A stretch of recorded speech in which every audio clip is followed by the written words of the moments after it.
Bonjour à tous, bienvenue pour l'analyse d'une nouvelle stratégie CFD Performance. Aujourd'hui, c'est une stratégie sur le marché de l'or que nous allons analyser. Elle s'appelle Grenat dans notre portefeuille. Pour mémoire, un rappel sur l'évolution du marché de l'or depuis 10 ans sur lequel nous allons évaluer notre stratégie. C'est toujours important de comparer le marché sur lequel on trade par rapport aux résultats eux-mêmes. Donc, vous vous souvenez, une hausse stratosphérique de l'or jusqu'en septembre 2011. Ensuite, une période de transition qui a duré 1 an, dans lequel on constate que beaucoup de stratégies ont continué à se comporter mieux à la hausse qu'à la baisse. Et puis, très clairement, un retournement vers un marché baissier depuis le mois d'octobre 2012 jusqu'à ce jour. Maintenant, nous allons regarder la performance de notre stratégie. Voilà la performance de Grenat depuis 10 ans. Alors, on constate des périodes avec des fortes accélérations et puis des périodes un petit peu plus compliquée, notamment celle dans laquelle nous sommes depuis le mois de octobre 2011. On se rappelle sur le graphique précédent que ça correspondait au changement de situation du marché. Donc on va voir un petit peu le détail quand on va voir les positions à la hausse et les positions à la baisse. On commence par les positions haussières. Alors, sans surprise, oui, j'ai oublié de préciser que c'est une stratégie qui ne fait que des positions haussières. Ce qui explique que depuis le retournement du marché qui est essentiellement baissier, elle a beaucoup plus de mal. Donc voilà un peu notre stratégie. Donc bien évidemment, sans surprise, pendant que le marché est extrêmement haussier, elle en a profité au maximum. Et depuis que le marché s'est retourné, c'est beaucoup plus compliqué pour elle. Je vous rappelle ici, voilà, le graphique. Vous voyez très clairement le retournement du marché. Maintenant, on constate que même avec un marché qui s'est retourné, c'est une stratégie qui continue à gagner de l'argent à la hausse. Et ça, c'est très intéressant pour nous. On a une stratégie qui passe 55% de temps dans le marché. C'est un chiffre relativement significatif, d'autant plus qu'elle est que dans un sens. Mais ça reste dans le domaine du correct. Voilà. Maintenant, le total trade, c'est une stratégie qui passe pas mal d'ordre. En revanche, l'average trade est relativement intéressant, presque 10 $. Et on a un winning trade aux alentours de 89 $ sur le pétrole, qui est relativement significatif, avec un largest loser qui est lui à 66, c'est un petit peu élevé.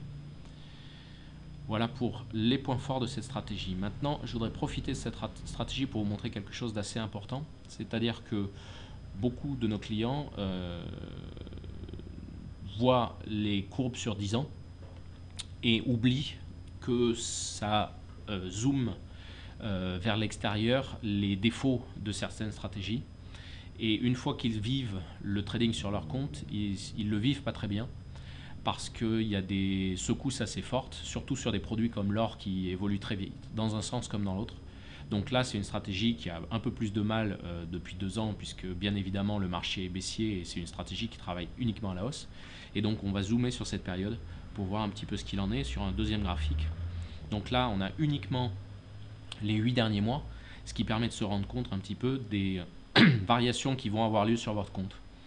Alors ça, c'est très important pour savoir ce qu'on va vivre, c'est-à-dire que typiquement, voilà comment ça se passe sur une stratégie de tendance. Donc vous avez des accélérations et puis des consolidations qui sont très nombreuses, avec des périodes dans lesquelles on est en plein doute, et ces périodes peuvent être relativement prolongées. Par exemple, depuis octobre dernier, on n'a pas de gain sur cette stratégie.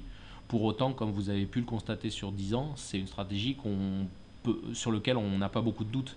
Maintenant, les retours et les consolidations, ça arrive, les pertes importantes aussi, et ça fait partie du trading. Donc il ne faut pas oublier, quand on voit une stratégie sur 10 ans, qu'à l'intérieur, ce sont plein de petits mouvements qui sont les uns après les autres, et que ces mouvements, ils ont des qualités et des défauts.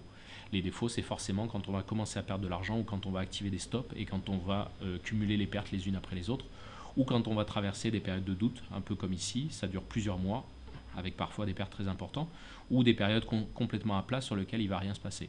Pour autant, une stratégie, ce n'est que sur le long terme qu'elle a un avantage significatif. La preuve en est, c'est que quand on est sur une stratégie qui travaille que à la hausse, tant que le marché n'est pas haussier, il est impossible pour elle de gagner significativement. Celle-là fait partie d'une des meilleures, puisqu'elle ne perd même pas. Mais pour autant, comment est-il possible de gagner à la hausse alors que le marché fait ce type de mouvement? Donc là, voilà, c'est quelque chose de très important que tout le monde doit comprendre. Maintenant, on va regarder une période très propice à la stratégie. Donc elle travaille à la hausse, une forte accélération, elle rentre dans le sens de la tendance et elle porte sa position. Rien que du très classique. Et à l'inverse, quand on a des périodes de doute, on va aller chercher ceci. Donc on a une accélération haussière qui était après une tendance relativement haussière qui était ici, et ben, on a le marché qui se retourne.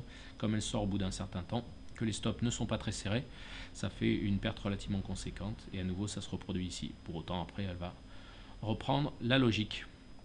Voilà pour notre stratégie Grenat, une stratégie qui ne travaille qu'à la hausse mais qui a des performances très significatives sur tout son historique et qui arrive quand même à s'en sortir depuis quelques temps. Alors typiquement c'est une stratégie qu'on peut laisser en fond de portefeuille en espérant que le marché se retourne à la hausse et dans ces cas là on va commencer à en profiter au maximum.